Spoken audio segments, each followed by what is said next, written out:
I moved around quite a bit, and so I had a small solar system since '92, and I mounted it on the school bus mainly because I got tired of taking it down, replanting it someplace else.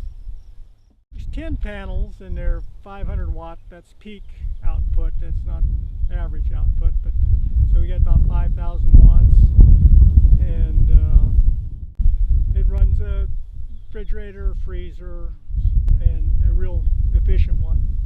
Some lights and a fan, some small tools.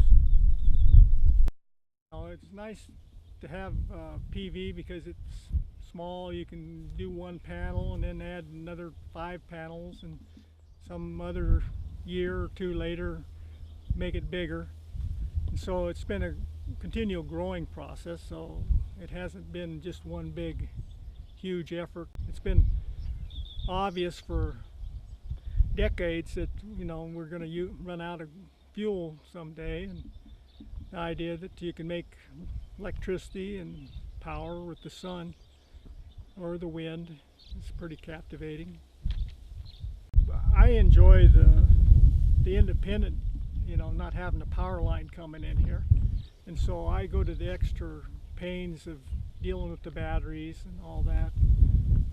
People that wanted a more trouble-free type system would probably go with a grid-tied system. So, I started in '92, and most of what I figured it out mostly in the first year, basically reading and studying, and I got some little projects. I bought I had a schematic for a fence charger for electric fence.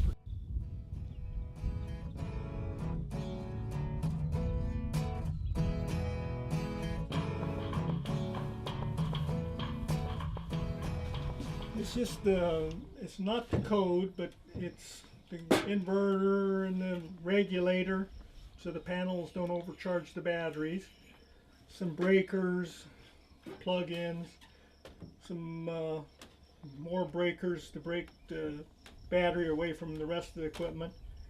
A lot of wiring goes to refrigerator, freezer, and a little meter here.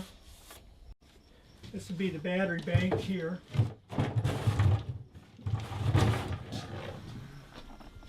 And I've had 8 batteries when I was using it. I lived down in Tennessee for a while in a remote home. I had a bigger battery bank, and because we were more reliant on it. Here I'm just mainly using it for a shop, so I figured 4 batteries is plenty enough. The refrigerator freezer was my thought for my first thing I wanted to run, because it's something that's pretty consistent year in and year out. Same amount of electricity every day, pretty close. I mean, it varies a little bit. But things that use a whole lot of power at one time and then don't use power for long periods of time, you still got to size your battery bank to power those big chugs of electricity. And so, I would just soon run a generator if I was going to, use a shop back for 3 or 4 hours one day, just run it on it uses lots of electricity, and to size your system just for that would be kind of silly, because 364 days out of the year you're maybe not using it.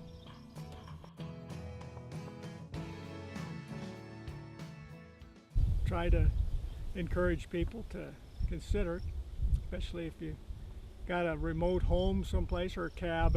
Instead of running a power line back there, it's pretty easy. And if you wanted to try to protect yourself from grid failure down the road, it's a good backup. A couple of times I've had lights when the neighbors' lights were all out, and that's kind of